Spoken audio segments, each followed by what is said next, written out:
Hi guys. So I'm going to start reading classic books. And classic books are books that have been around a really long time, like 30 years, 50 years, and are really popular. Books that maybe your parents were read to when they were young, or books that were around when I was a kid, which is a really long time. And books that I know you're going to say, oh, I have that, or I've heard that, but it's always fun to listen to them again. So this book is an oldie but a goodie, and I know all of you have heard this book or have this book. Where the Wild Things Are. And you see this little gold star? This gold star is the Caldecott medal. And books that are really, really good, really special, often get this little medal saying, oh, this is a great book. Okay, so here we are. Classic book, Where the Wild Things Are. All right, here we go.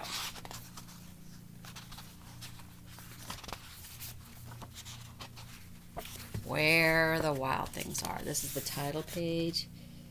Here's the monsters. The night Max wore his wolf suit and made mischief of one kind or another.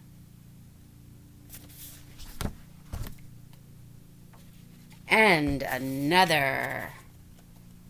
He's chasing after the dog.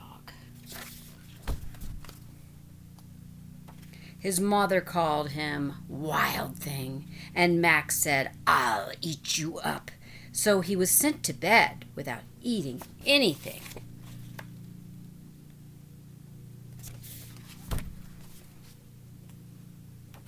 That very night in Max's room, a forest grew.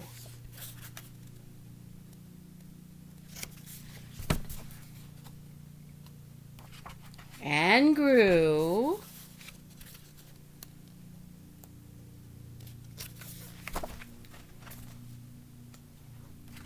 And grew until his ceiling hung with vines and the walls became the world all around.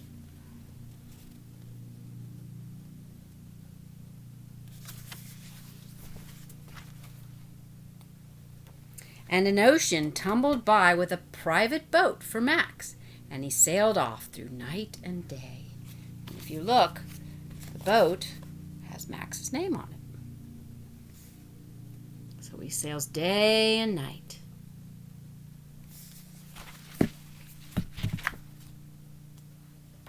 And in and out of weeks and almost over a year to where the wild things are. Here's the first wild thing he sees.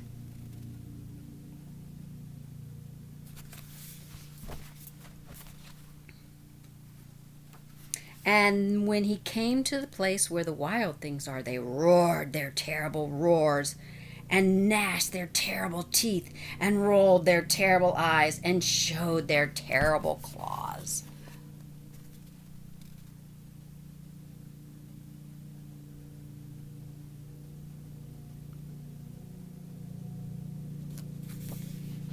Scary.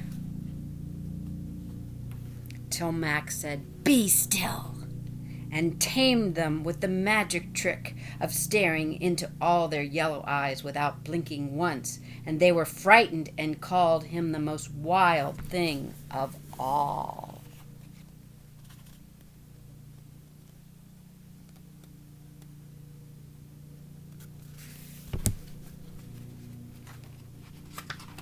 And made him king of all wild things. And now, cried Max, let the wild rumpus start. So see, he's got a crown on. He's the king of all wild things. Let the wild rumpus begin.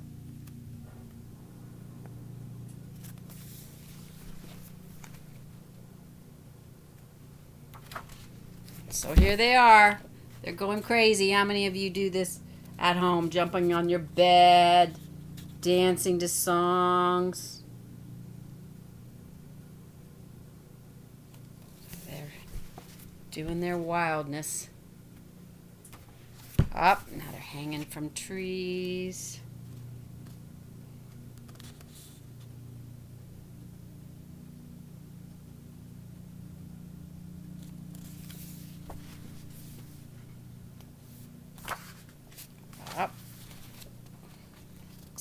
having a parade now. They're marching.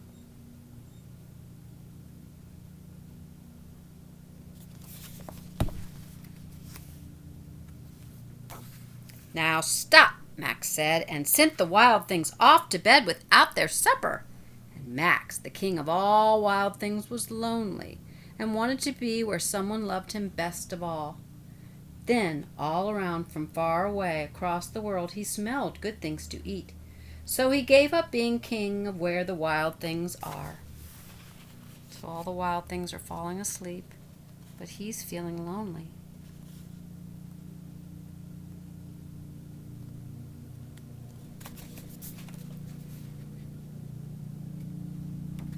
But the wild things cried, "Oh, please don't go. We'll eat you up. We love you so." And Max said, "No." The wild things roared their terrible roars and gnashed their terrible teeth and rolled their terrible eyes and showed their terrible claws. But Max stepped into his private boat and waved goodbye.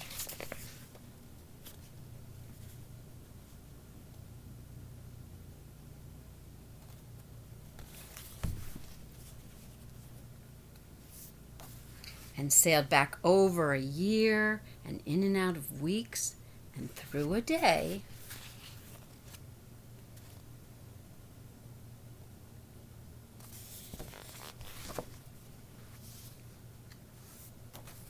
And into the night of his very own room, where he found his supper waiting for him. Remember, he was sent to bed without his supper because he was being naughty. And his supper was still hot. So here's the question. Did Max fall asleep and have a dream? Or was Max just using his imagination the whole time? Okay, when we read this book at school, what I then ask you to do is draw a picture of what your wild thing would look like if you were a wild thing. And then I ask you, what would your wild thing's name be? And if you were a wild thing, what kinds of things would you eat? And then what kinds of things does your wild thing like to do? So maybe if you feel like it, you'd like to do those things. Just a thought, just some fun things to do. Okay, until next time, until the next classic book, have a nice day. Get along with your brothers and sisters. Listen to your parents. I love you.